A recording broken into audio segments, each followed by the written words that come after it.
U-GeekTV.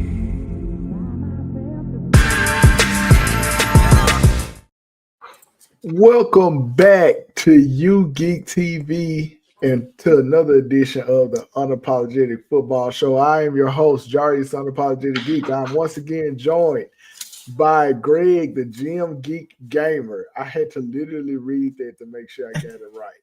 Quad G. And I'm also joined by Hoodie C, also known as Chris, who is now stuffing his face like a troglodyte on here. Yes, But troglodyte. It's fine. It's all good. We're here. We're having fun. Happy holidays to everybody. Did everybody enjoy their Christmas? I'll start with you, Greg. How was it? Man, my Christmas was great. I just played COD. We chilled. Man, I got some new running shoes for the new year.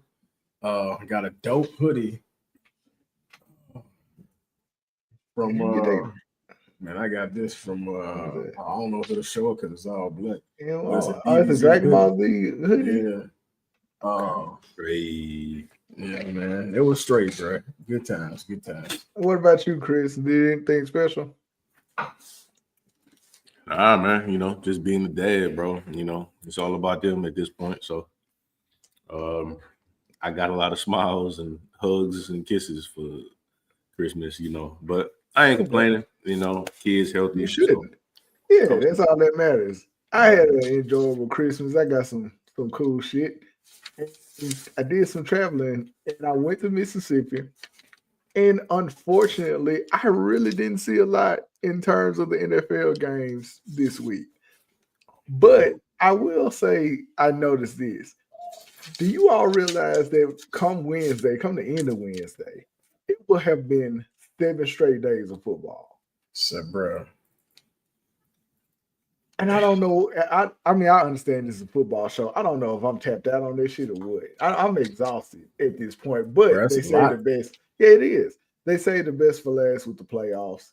And so after that, I mean, we still won't get a break because do we still have a Thursday night game? We still do have a Thursday night game this week. So it's going to be 8 straight days of football. That shit's insane. Still got college football too because what is it? Tomorrow, Bama plays.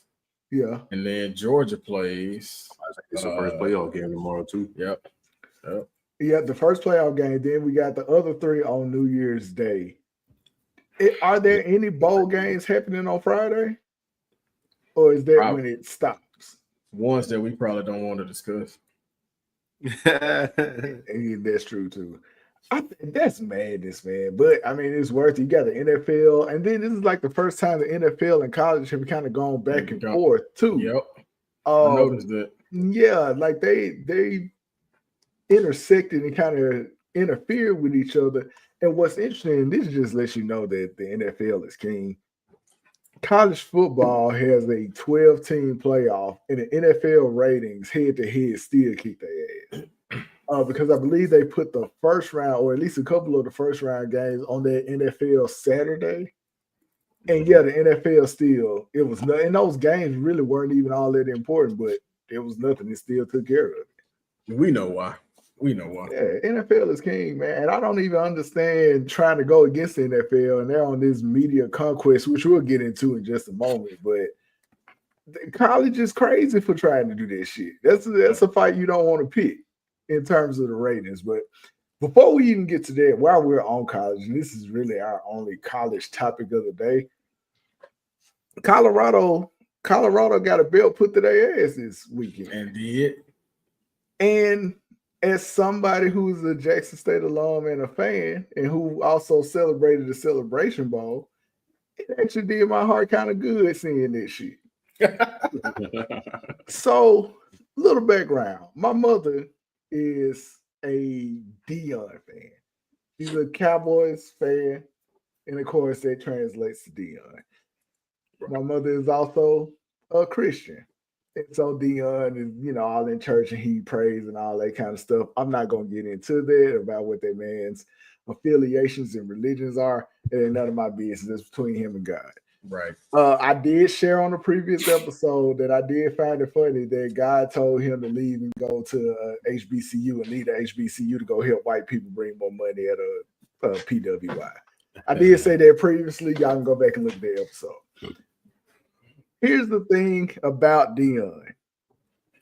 And my mom keeps up with this stuff. She was looking, and on social media, the players are talking about all the fun that they're having. People giving out their offensive line gifts and stuff, which that's typical. I'm not even really tripping on that.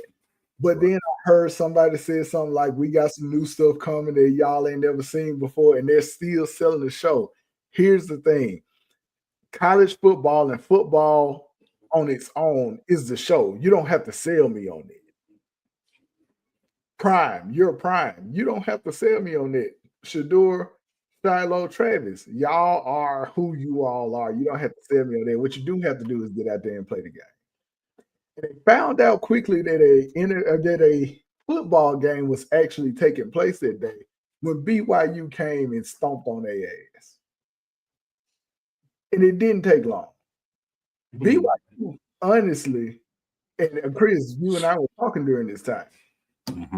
I understand BYU should have been up 35-0. I had some technical difficulties. It was raining and all that kind of shit. But yeah, it's my understanding by the time I watched the game, it should have been a 35-0 game. So, Chris, with that being said, what is it that you saw from the get-go? I mean, as soon as the clock started, in terms of how BYU prepared for Colorado? BYU felt disrespected, and rightfully so, right? All the media was talking about was Colorado. This is Shador's last game. This is Trav's last game. Shador earlier in the week said, y'all know where I'm going. By the cleats I'm aware. He came out with some red and blue New York Giant cleats in his locker. Crazy work. With the New York Giants logo on the cleats, bro. Crazy work. So that's all we heard all week was Colorado. And BYU put their hard hat on like they always do. Like, that's grown men over there, bro. They go on missions and come back married with kids, bro. Like, you ain't finna disrespect them in their face. Right. And from the get-go, that first drive, BYU ran the ball a little bit. But that defense, oh, man, that defense had a point to prove. And it was typical Colorado, right? Shador holding on to the ball too long. The defense swarming and shit. But, like, when they was hitting them, bro. Pause. But, yeah, you could just tell the intensity was different, man. The sideline was just jacked up on BYU's side. Very back and forth game. They didn't capitalize in the red zone like they should have. But after BYU returned that punt return, that's when you kind of knew that was it. Yeah, our foot is on your neck at that point, and that was game. That was it. That was, to me, that was a ball game. And so it's funny that you bring up Shador wearing the New York Giants inspired cleats, because New York Giants went ahead and won their game like a bunch of idiots. They went ahead and won. So that further puts them in jeopardy of not getting Shador at all.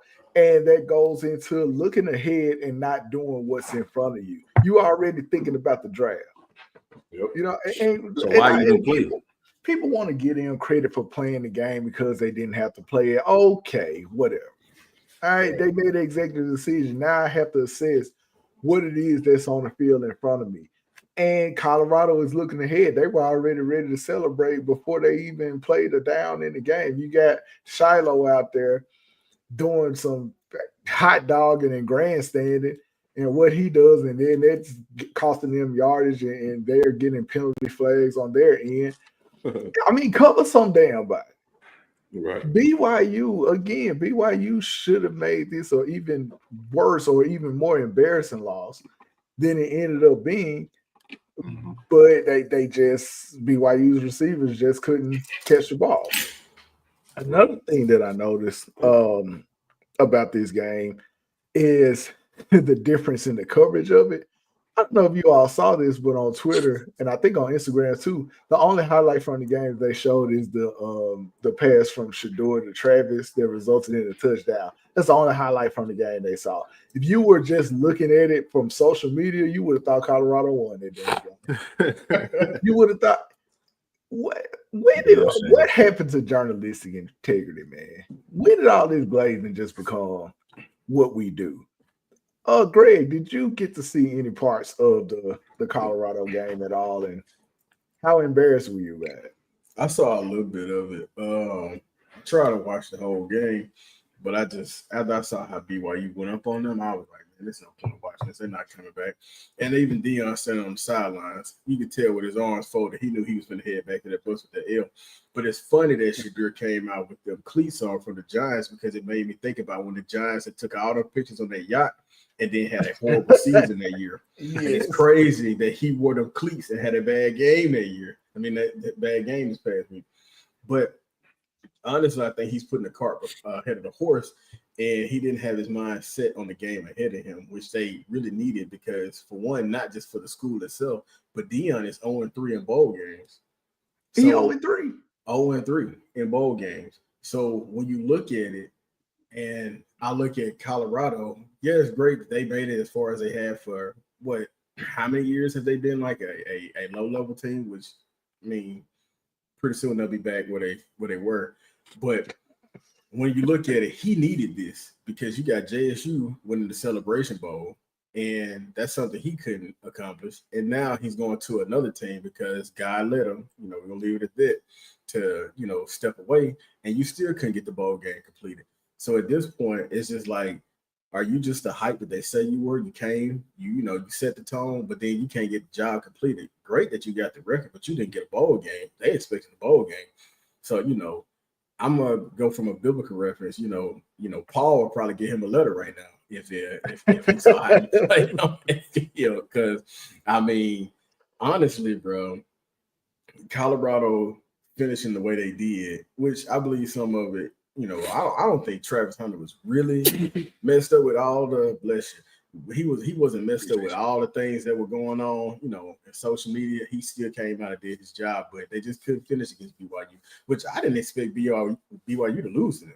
I really did not have them losing the game. Like I was in Colorado coming down, and I like Chris said, like BYU came out with a passion. They were like, man, we finna devour them. Like they already pissed off that they didn't win their conference game too. Right. And then on top of that, they looking at his cleats, you know what I'm saying? Like, oh, he got the giant cleats on. Oh, okay. Well, we finna send him to the draft with a little blood on. Well, man, they came out with passion on that, bro. Oh, yeah. It is mighty funny that his offensive line played like the New York Giants offensive line, too. And they actually turned into the Giants all of a sudden. They couldn't do a goddamn thing out there. Yeah, you want to see, you know what? You are preparing yourself for the next level because that's what you're getting ready to see if you go to the Giants. Now, there are some conspiracy theorists out there, one of which is my beloved brother-in-law. And he's a Raiders fan. And he has theorized that, well, for one thing, no matter where Shedeur goes, Shiloh is also coming. They're going to come in a package deal. And he thinks that there may be some collusion and treachery afoot in the background, and that Deion may become the next coach of the Raiders, which is very intriguing to me. And as absurd as it sounded, as I continue to think about, how Deion is moved and how the NFL moves sometimes, I can see that actually being something that happens. But that goes back to what I was saying. In the NFL, you don't need a showman. You need an actual coach.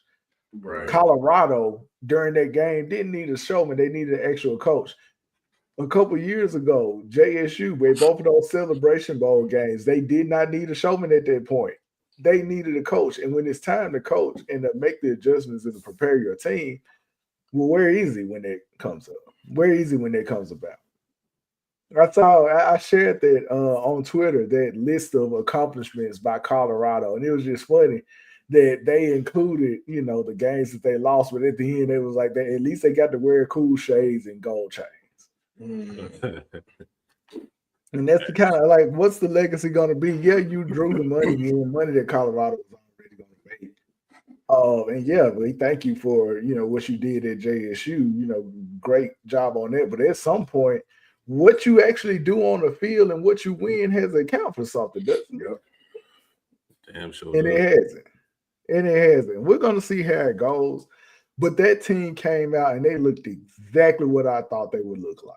When I heard all of that, we got some for him, we coming and all that, pumping circumstance without the circumstances, because in that phrase, the circumstance, I guess, is your graduation.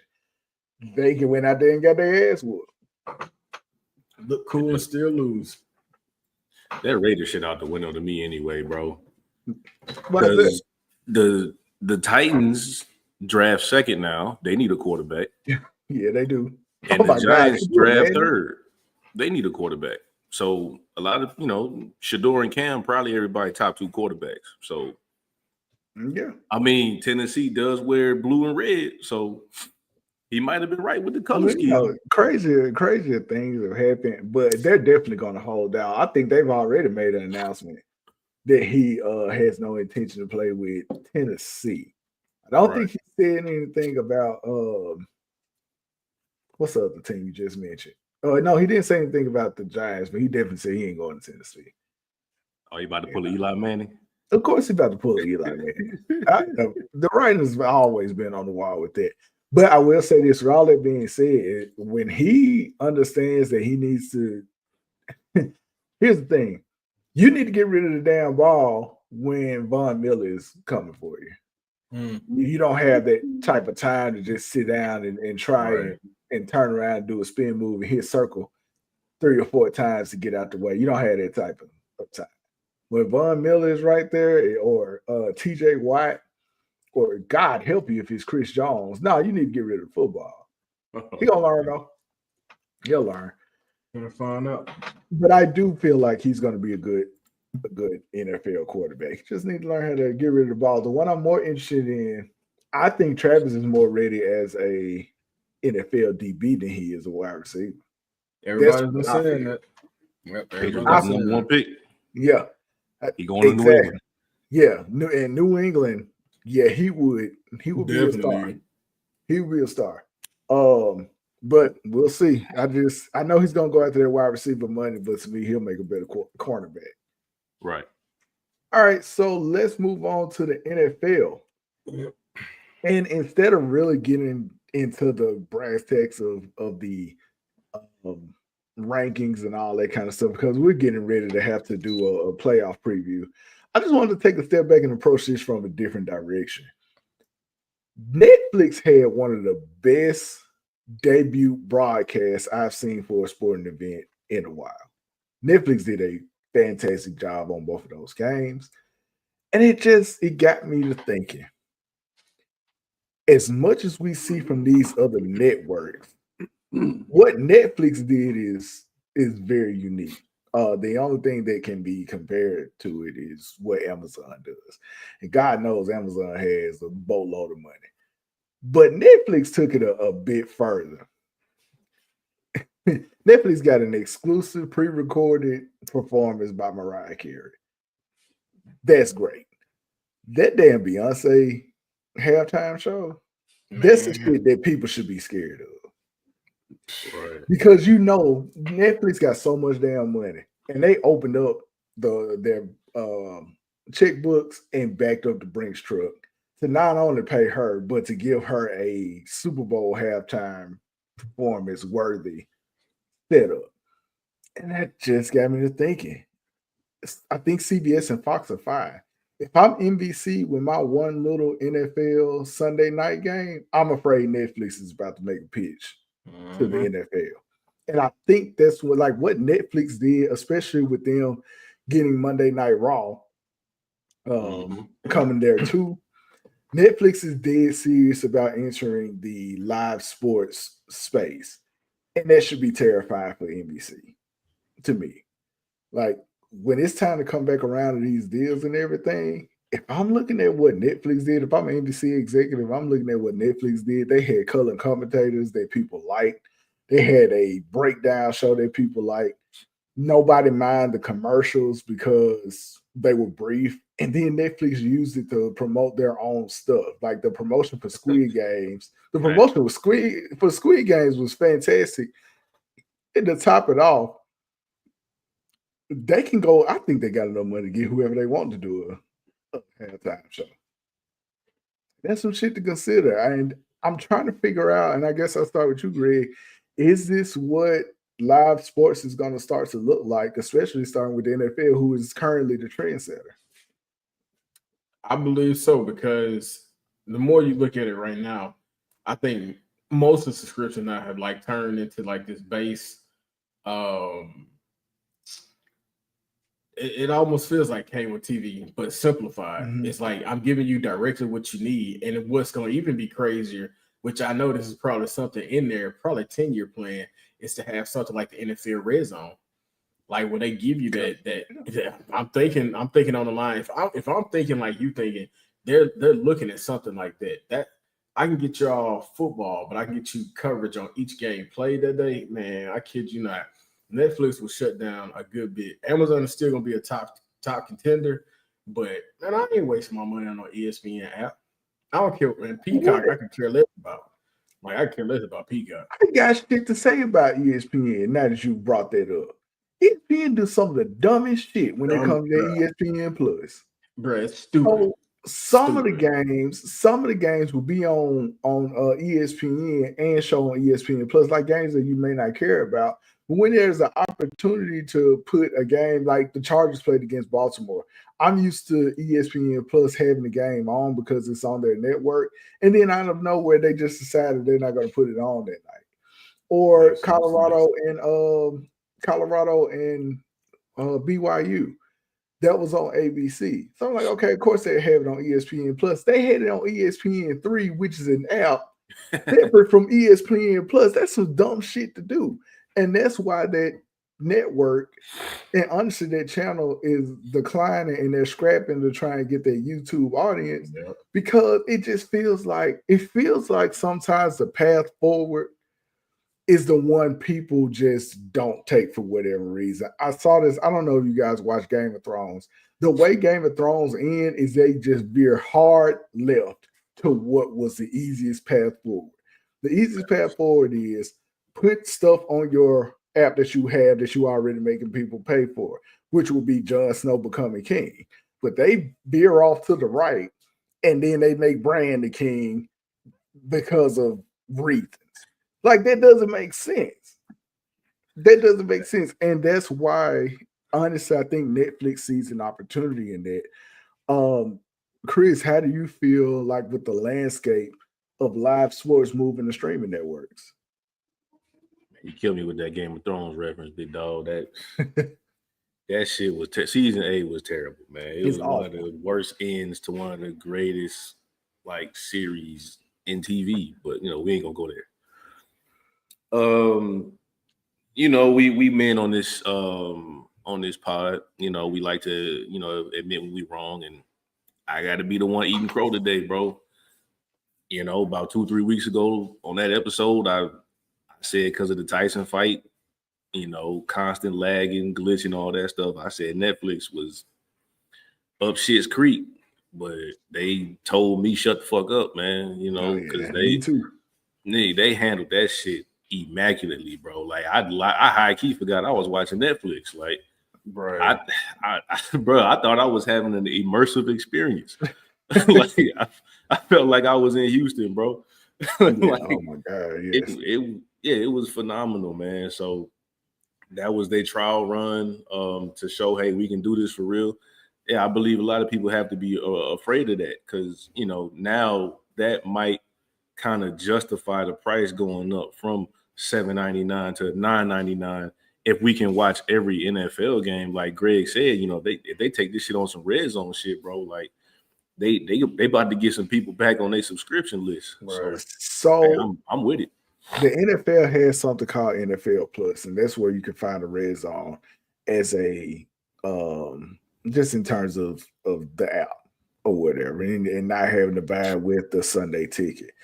YouTube has ownership of the NFL Sunday ticket, and it has been lucrative for them. I can see a place where NFL Plus, as a buffer to them getting like more games, they do offer Netflix the red zone, and then it starts pandemonium because at that point you have YouTube who has all of the NFL games, and Netflix who is offering a premium I guess, coding on the NFL games. And then you got Amazon with their Thursday night game, which is kind of hit and miss and has been more hit lately. Like those three combined, yeah, they're giving like the regular networks a true run for their money. They really are, man. I mean, Yeah. and I believe, and just to bring it back to the YouTube, man, YouTube is getting pretty powerful as well. I don't think they on the level of like Netflix or even Amazon, but I'm starting to notice that they're allowing. I'm not gonna say allowing, but I'm starting to notice that there were more college football games on YouTube now that I saw a lot. I mean, I saw a lot of Texas games, Georgia games. I saw a few Bama games. Like you can sit there and watch them live. So I don't know if they're experimenting with it to see how it goes, but I think this is the new era. I think cable TV as a whole. The only reason we have it is like I think somebody explained it to me like the public broadcast system. Like legally, we have to have like certain channels. Right, I don't think they'll literally go away. But when it comes to these sports, like the major sports, MLB, NBA, NFL, I think all of those are going to transition to an app because much like album and CD sales, when you went to a streaming service, people get more access to what you had based off of that one streaming service, and you make more money with people actually downloading your app, paying $10.99, and I got 10 artists I can listen to in one day, all their albums. You think about that. If I can get the NFL, NBA, MLB all on one app, bro, forget cable TV. I'm gonna just subscribe to your app. Now the price might be wild, but at the same time, once you think about the value that you're getting, then I can sit there and recap games.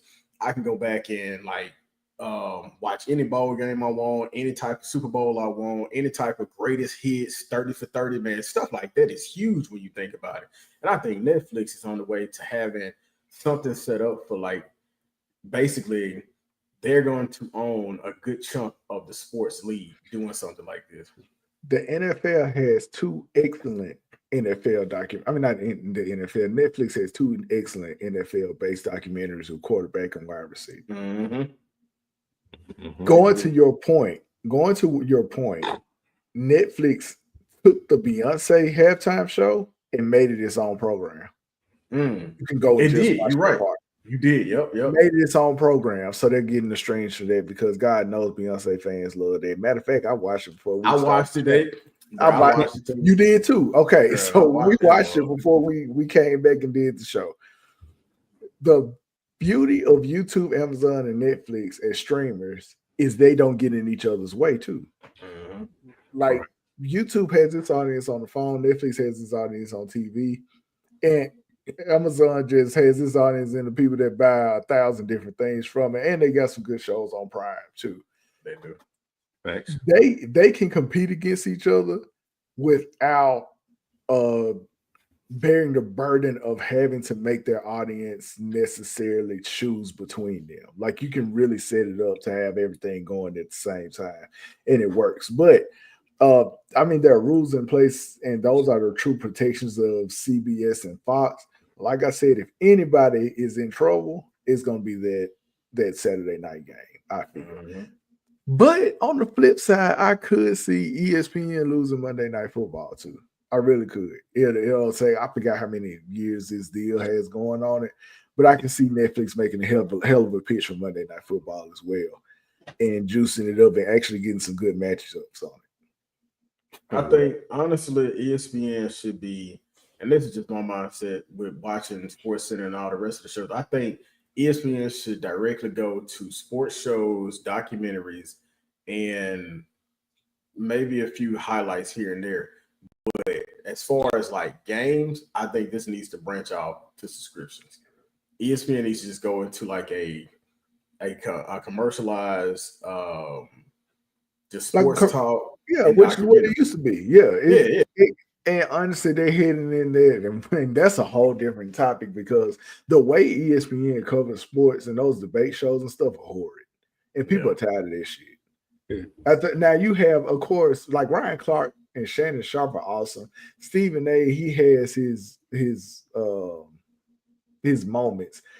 We don't talk about basketball on this show, but every basketball show they got is ass. All of them. Every show was ass. Everybody had bad takes. They only want to talk about LeBron and him being in the GOAT debate and all that kind of stuff, which, again, this is not a basketball show. I'm not going to get into that. But that shit is ass. And they're going to have to figure out something to do with that. And when they don't have the NFL on, ESPN is unwatchable. Yeah, when they have to talk about the NBA exclusively and that contributes to the failing ratings and all the drama that they have going on, ESPN is virtually unwatchable. Time to sell. It's time to sell. Yeah. Don't be like Toys R Us and Radio Shack when you had the time to get out of there and they told you what was gonna happen and you didn't. And now look at you. Yeah. Shout out Toys R Us, man. RIP Toys R Us. All right. So speaking of RIP, the Jets need to get the fuck out of here. Yeah, they need to go on, but and they about to tell Aaron Rodgers to get the fuck up out of here. This Aaron Rodgers, something else. I told y'all 2 weeks ago I was gonna start talking about this team, and every time I tried, they gave me something else to talk about. I think it lasted 1 week because I know last week I roasted them too. Every time I tried to move on from the Jets, they gave me something to talk about. Aaron Rodgers, the rhetoric about people not liking him based on how they feel about COVID vaccinations is dead. The way you playing is putting your Hall of Fame status at risk right now. If you play like this for 3 more years, your records are going to go in reverse. Yep. I saw this man throw one of the worst interceptions in my life, and he followed it up by getting a damn unnecessary roughness penalty. That is a level of ineptitude that you really don't see a whole lot in this day and age, man. How is it that I thought the purpose of firing the coach was to improve? How is it that you fire the head coach? He going home. He's sitting down eating popcorn and watching y'all continue to fail. You got worse. You demoted the offensive coordinator because you said he was a problem, and you still got worse. Anything that Aaron Rodgers touches at this point turns into a drug-induced shit stain of a moment in time. That's what it turns into. And you know what's funny? And this goes into the media being filled with people who are former athletes and their friends are currently playing. It bothers me that Pat McAfee can really sit across from that man every Tuesday and act like he ain't stinking up the goddamn league every Sunday. Mm-hmm. And that's an impressive form of friendship to me. That you can sit across from that man, because even Shannon Sharp was critical of Deion Sanders after they lost and before then. But no, Pat McAfee is going to let that man continue to come on their show, spread his own rhetoric and lies, and the Jets are going to continue to suffer for it. Before I kick it to you, Chris, I just got a picture of you. They're saying Garrett Wilson is saying, if this motherfucker stays, trade me. That's where I want to start, man. Like, it's that bad at this point. If you're in the Jets front office, what do you do? You got to get rid of him, bro. I mean, you risk losing your franchise cornerstone on offense for a quarterback who's creeping on the door of 40. Like, nah, bro. You have to get rid of him, dog. And he ain't a Tom Brady 40. Nah, this is he a Peyton Manning 40. Exactly. It's starting to look bad. Yeah, man. It's so bad to watch now, man. It's like you said, you kind of want to get rid of it, but they give you new material, man. And like, I know after the Bengals' incredible walk-off touchdown with T. Higgins. We are getting ready to talk about that. Trust me. Oh yeah, we gonna get back to that for sure. Yeah. But I don't know if y'all saw that as well. Ahmad Gardner, I'm not calling that man Sauce, man. He ain't done shit for me to call him Sauce. Nah. But Ahmad Gardner got on Twitter, I think it was Twitter or Instagram, and he was like, pay that man. And a Jets fan commented under his comment and was like, "Hey, tell him come to the Jets." And Ahmad was like, "Man, I'm not telling that man to come over here." Tell that man what? Bro, Tell that man to come with this hell home, man. I lost it, bro. I was like, "Damn, he ain't even recruiting, bro." It's Nah, a bruh. dumpster fire, dog. The true measure of a friendship is if I can come to you and I can say, "Hey, man, are y'all hiring over there?" And you can look at me with a straight face and tell me, "Bro, this is not what you want to do. I don't care how hard up for money you are. You do not need to come over here." And I've done that. I've spared people from what I'm never gonna work for them again. Comcast. Facts. I've spared people. No, man, this ain't what you want to do.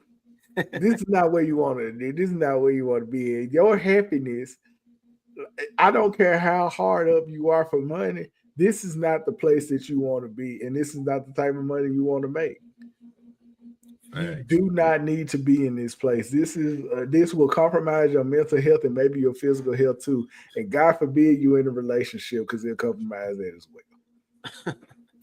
And that is essentially what Ahmad Gardner did. He saved, or he's looking out for his friends and nah, man, I'm not about to tell him to come over here because he gonna live the rest of his life mad at me because I had him to come over and into this shitstorm, and I can't wait myself to get up out of here. Facts.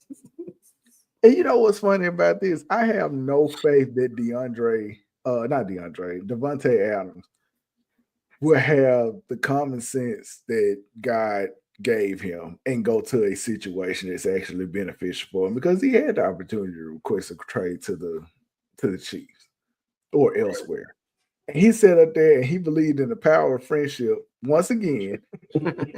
And now he's making preparation to go to Cancun. Greg, where did the Jets go from here? They got to get rid of the Rodgers too, man. They got to get rid of him. He needs to go ahead. God damn. He needs to go ahead and label himself the modern day Vinny Testaverde and just switch to another team. There's another team that needs a backup, bro. Just switch to another team that needs a backup, man. Like, I'm kind of getting tired of hearing about him, but at the same time, it's kind of like he just keeps. I don't know if he's going after records for like the NFL's worst quarterback, but he's running right now. Like, I really just feel like this man is out there. It's like he don't see any wrong that he's doing. Like he has blinders on, and he doesn't understand he's the poison that's destroying the crop. Like, he just doesn't understand this. And I'm like, he's like, we mentioned this before, he's not a leader because he doesn't understand his role anymore. It's just about me. And if you got your own players saying, bro, look, don't put your application in over here, bro. It's sad. It's got to be something that's clicking. I don't know who his PR agent is, but I'm pretty sure they finna quit. I think they kind of tired of it as well. I think they already have. Yeah, I'm dead serious. I think they have. Yeah, he is on PR agent. Yeah, I mean, he ain't got no choice. It's like he defended himself in court. Like, I mean, he's a fool. But I think at this point, if they don't cut them loose, they're going to start looking like how the Browns have been looking for the past couple of years before they started having their heaters. They're going to turn into that team that the Browns made it to the playoffs, and now it's going to be like, man, the Jets looking like they making it to the playoffs. I can't believe this. But I mean, he still has his name. He's Aaron Rodgers. That's who he is, which I guess if you're going to go out, I guess you go out on your name. But that's not saying much anymore. It's not. It's not. It's really nothing anymore. Like, you're not even in the top 10 to talk about anything. Like, nobody's putting you in the top 10 to talk about anymore, my guy. Like, it's a wrap, dog. Just if they can cut their losses with him, I believe they'll be a better team. Well, move in a better direction. Cut him and the general manager, because general manager probably sitting up there on Aaron Rodgers' side, and I don't understand why. Like, cut this man. What are you afraid of? Like, do you have another Jerry Jones situation where he just wants to keep him? Like, it kind of feels like that. It kind of feels like the owner's like, nah, he's still Aaron Rodgers. So, well, when people do that, it's not about being right. I mean, it's not about getting it right. It's about being right. Yeah. In my estimation, that's what Jerry Jones ultimately does, and that's. I mean, it's great that you even brought him up. You bringing up the Browns just reminded me of something. Every year, I assess how many quarterbacks the Browns missed out on, and this year will be no different. But I'm sure they're glad that even though they had the bullshit to go on with Deshaun, that they missed out on Aaron Rodgers too. That's how bad Aaron Rodgers is at this Wow. point in time. Like they're happy that they don't have to deal with that whole mess. And everything is about him. And honestly, I have not heard anything good about this individual. I'm pretty sure it's, I mean, not everybody has a or anybody really has a 0% approval rating. I mean, you got people who worship Satan, you got people who love Donald Trump. So everybody has people that loves them. But it's about hearing more people not liking you and the reasons why they kind of really stand out. And that brings me to this, and then we're going to move on from Aaron Rodgers from this point. Shailene Woodley, are you all familiar with her? She's in this. She's in this show called Three Women, and another. I forgot the name of the other movie that my wife and my daughter love so much. I think it's called The Fault in Our Stars. She's in there. And everybody loves her, whatever. She and Aaron Rodgers were engaged at one point. Not too long ago, she said the most depressed that she had been in a relationship was when she was with that man. And Emmanuel Acho, the human algorithm, came out, and he was like, nobody is responsible for your happiness. Basically, like he was defending Aaron Rodgers. And when I went to respond to this tweet, I saw it was deleted, which told me that enough people told him he was an idiot to the point where he had to run away.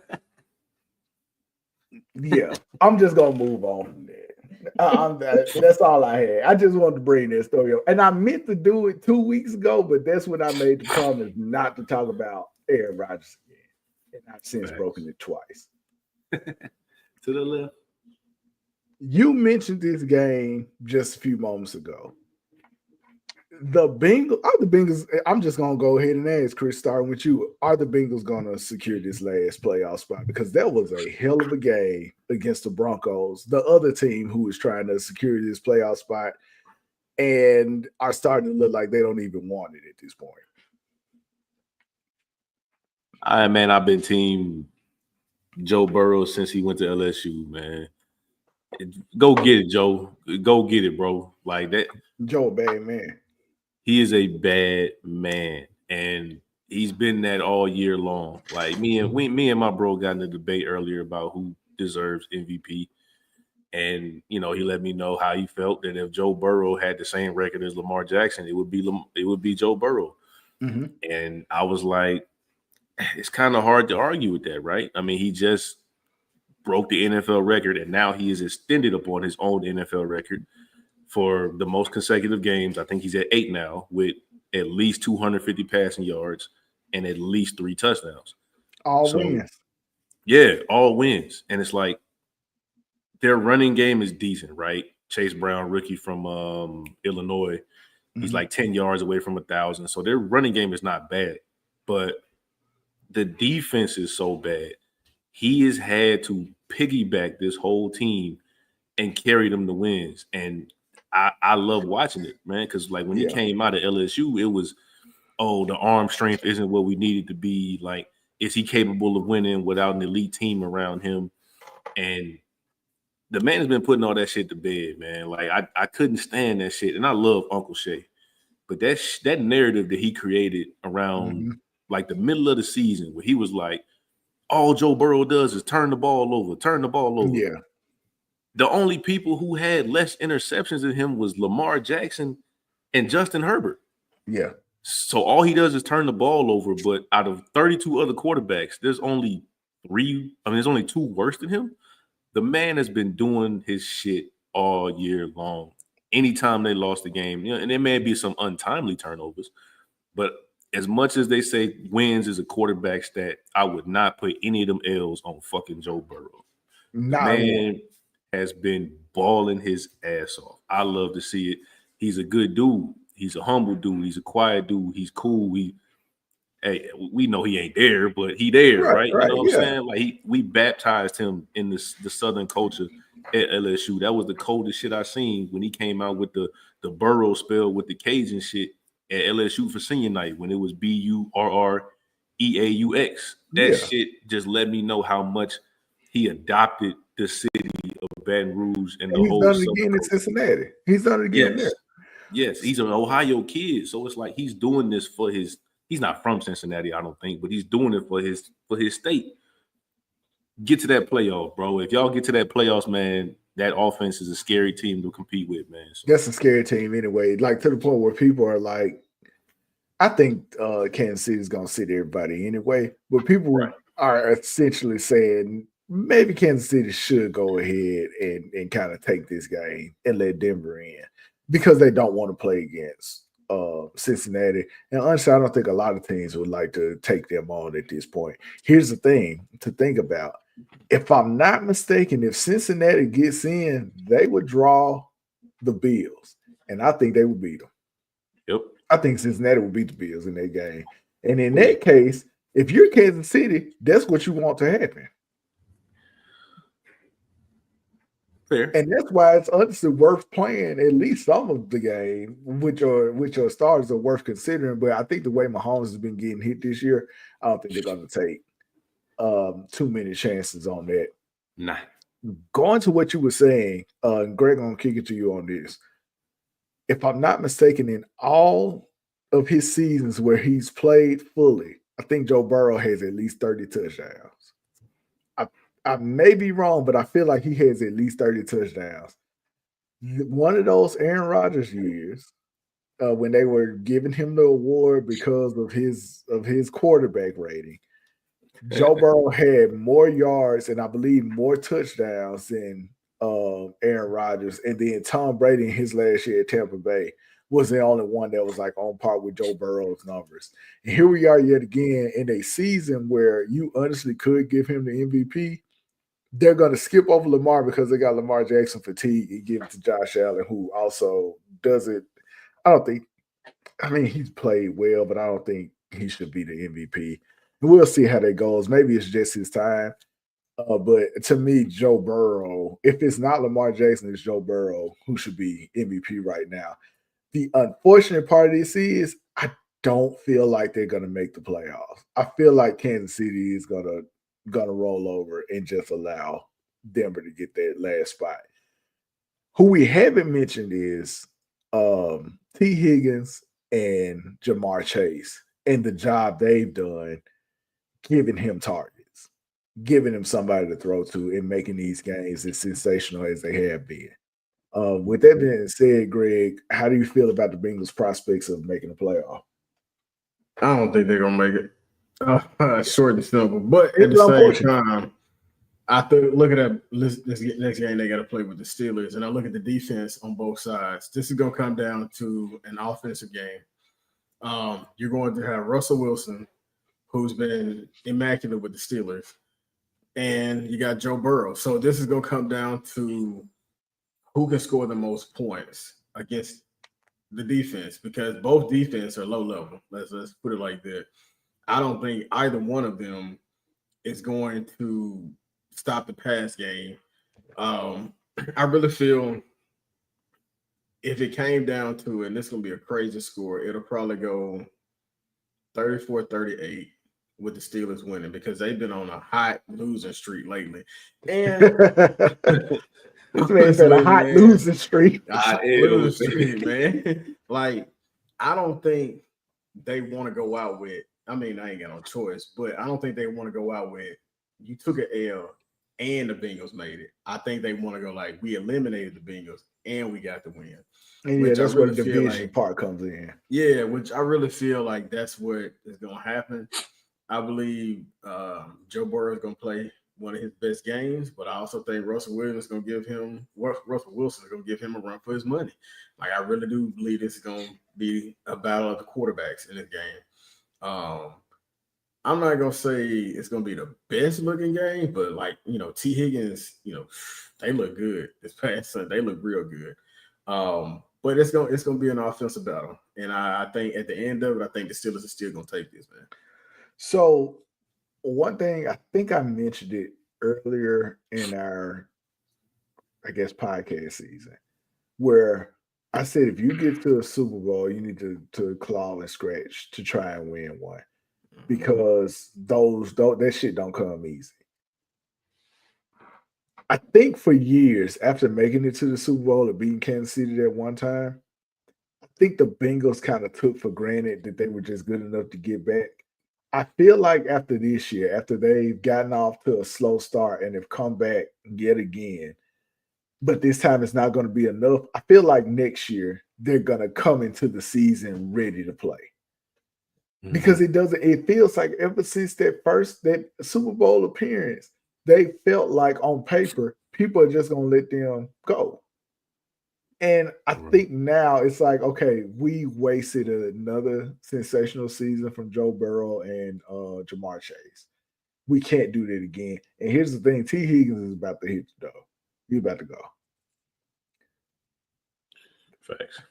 Next year, they need to have their shit together from the beginning.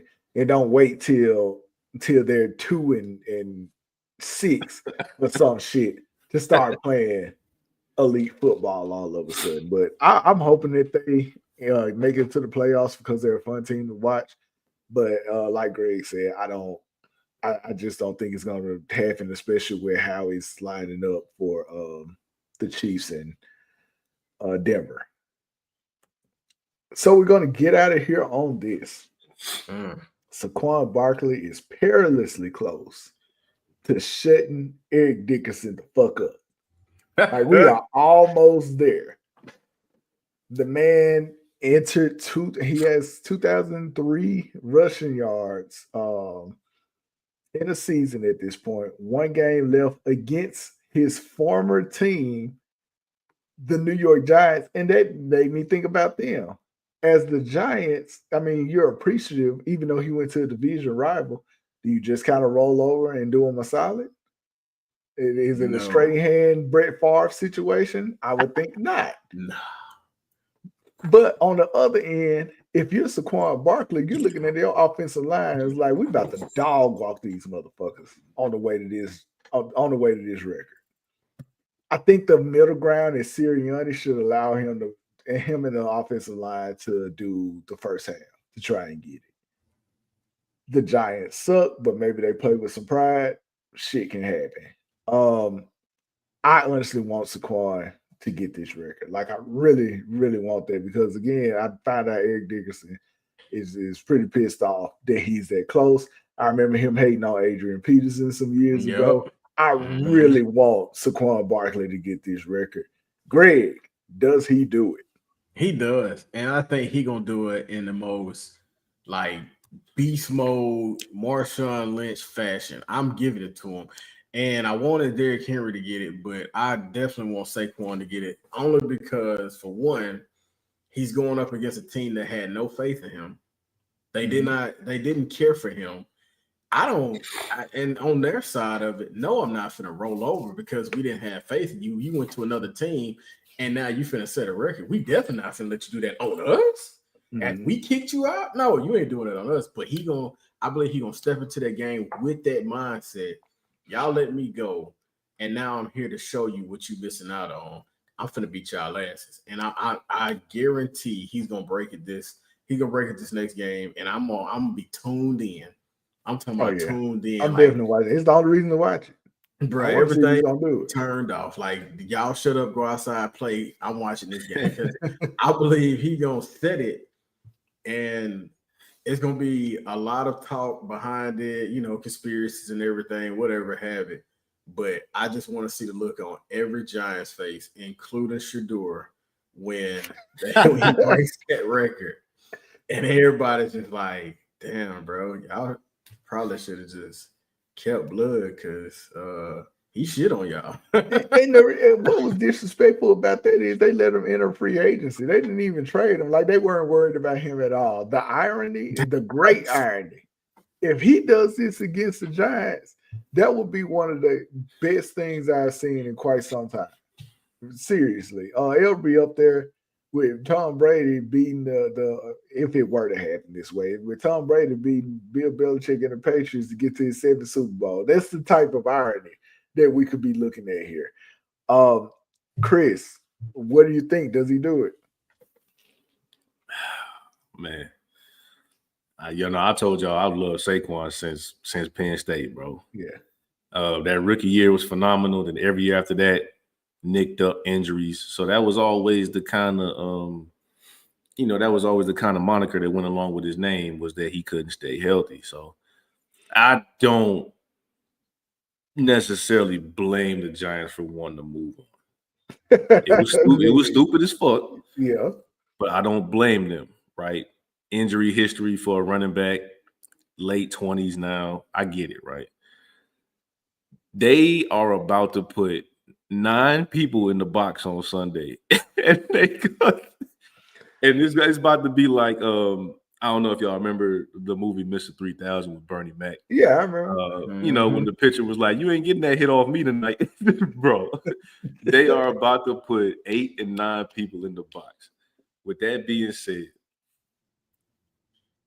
fuck yeah, I want Saquon to break this shit, bro. Like you said, this is your former team. They discarded you to the wind. Like you said, most teams, when they know you a dog, they will exclusively, like you said, they will trade you to keep you from going to somebody in your division. That's usually like a trade clause that a lot of these teams have. Like, you can go for anywhere, but not anybody in the same division as us. So it is the perfect storybook ending. He's already had his cake this season, right? This is the cherry on top. I want him to break this record, kind of like, and I know the record's been broken since then, but the way Ricky Williams broke the record in college on a 60-yard touchdown run, crowd going crazy, announcers going stupid. I need like a 75-yard Saquon run, breaking the record. Go ahead, run up the tunnel, and don't even come back. It need to be like when LeBron got that God-forsaken all-time scoring record, and they stopped the game, a game that they were losing. Right. They for an hour. They stopped the game for a full hour, and it wasn't even halftime yet. That's the crazy part. We still had to do the halftime report and everything. They gave this man a microphone. They had a whole program. I think somebody sang before he walked up to the podium. That shit was crazy. That's what they need to do for Saquon Barkley if he were to break this rushing record this coming Sunday. Facts. Also, are the Eagles going to the Super Bowl? You know what? We'll talk about that next week. I don't know. I really don't know. And here's the thing with you talking about them putting 8 or 9 in the box. If there was ever a Sunday that Devontae Smith and Devontae Smith and AJ Brown were going to go for 300 yards apiece in the air, it will be this Sunday. If I'm Jalen Hurts, if I decide to play, I know you're coming out concussion protocol. If I decided to play, I'm taking a look. I'm calling the audible. I'm sorry, Saquon. I'm going for an NFL record, and I'm just throwing it over the top the whole game. The whole game. Somebody making the record today. All right, y'all. Another great episode. It was a pleasure having you all back here again. And I hope you all enjoyed the new year, and we'll be back next week. And until next time, from Greg, the Gym Geek Gamer, and my boy Chris, Hoodie C, I'm Jarius, Unapologetic Geek, and we are out. I was wondering if there was a hood with some Mickey Mouse. Yeah, I know it was, man. It's time to go, man. Yeah, buddy. I don't see a shit on my show, man. Get out of here.